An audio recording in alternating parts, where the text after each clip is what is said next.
Hi dear students, welcome back to our video lecture.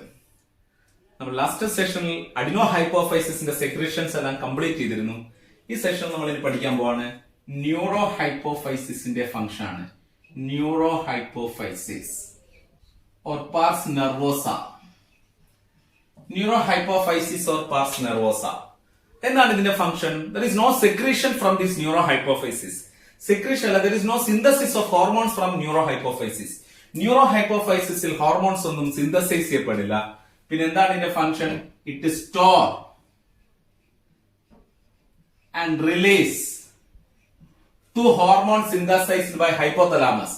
Hypothalamus synthesize ചെയ്ത രണ്ട് ഹോർമോണുകളെ store ചെയ്യുന്നു, റിലീസ് ചെയ്യുന്നു. ഏതൊക്കെ ഹോർമോണുകളെയാണ്? They are oxytocin and vasopressin. Oxytocin and vasopressin.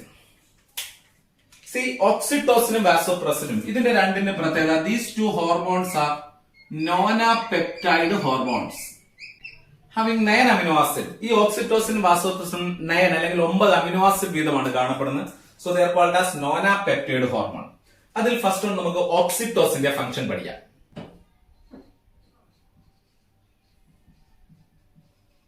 Oxytocin എന്താണ്? ഈ ഓക്സിറ്റോസിന്റെ ഫംഗ്ഷൻ നോക്കി.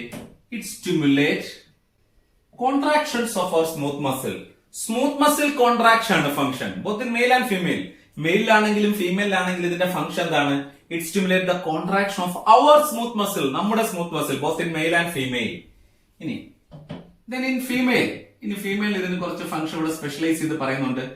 In female it causes uterine contractions.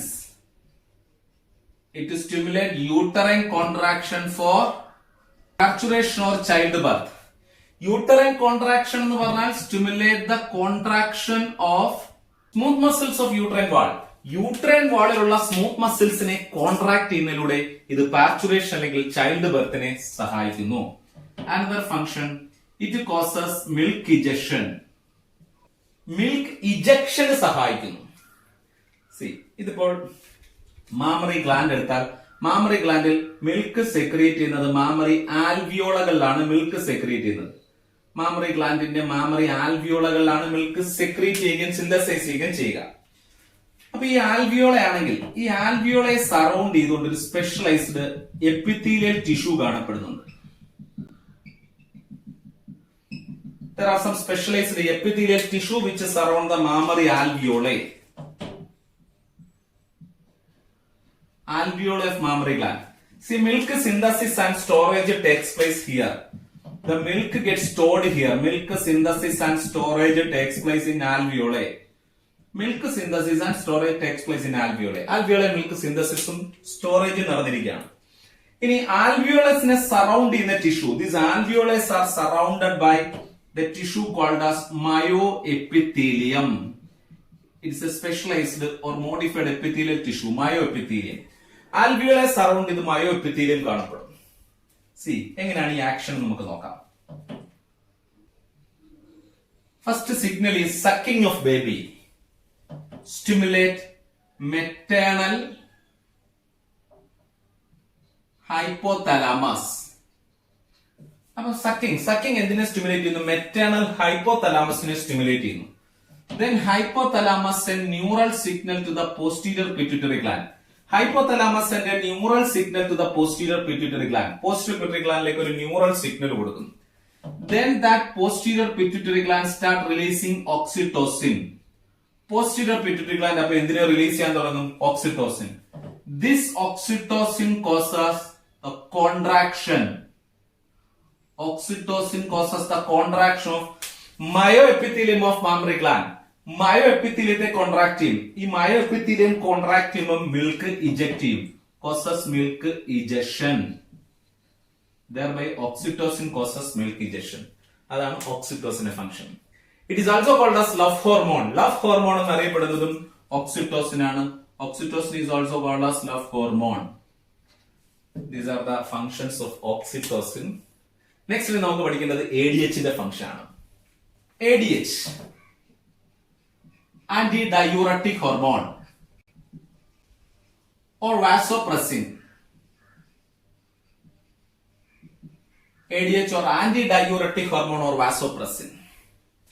See, vasopressin എന്ന് പറയുന്നത് they are produced in sensitive to the decreased blood volume.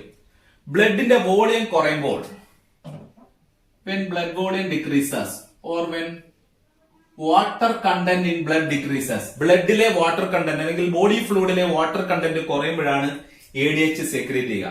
So they are produced in sensitive to decreased blood volume. ബ്ലഡിന്റെ volume കുറയുന്നതിന് sensitive ആയിട്ടാണ് ഇത് ഉണ്ടാകുന്നത്. See, we have osmoreceptors in our body. നമ്മുടെ ബോഡിയിൽ ഓസ്മോറിസെപ്റ്റേഴ്സ് ഉണ്ട്. They are sensitive to the change in blood volume. ഇവരാണ് blood വോളിയത്തിന്റെ ചേഞ്ചിന് സെൻസിറ്റീവ് ആവുന്നത്. So when blood volume decreases, ബ്ലഡിന്റെ വോളിയം കുറഞ്ഞാൽ these osmoreceptors send signal to hypothalamus. When blood volume decreases, osmoreceptors send signal to hypothalamus. Then hypothalamus send neural signal to posterior pituitary gland. At that time, hypothalamus sends signal to posterior pituitary gland or neurohypophysis. Then neurohypophysis start releasing ADH.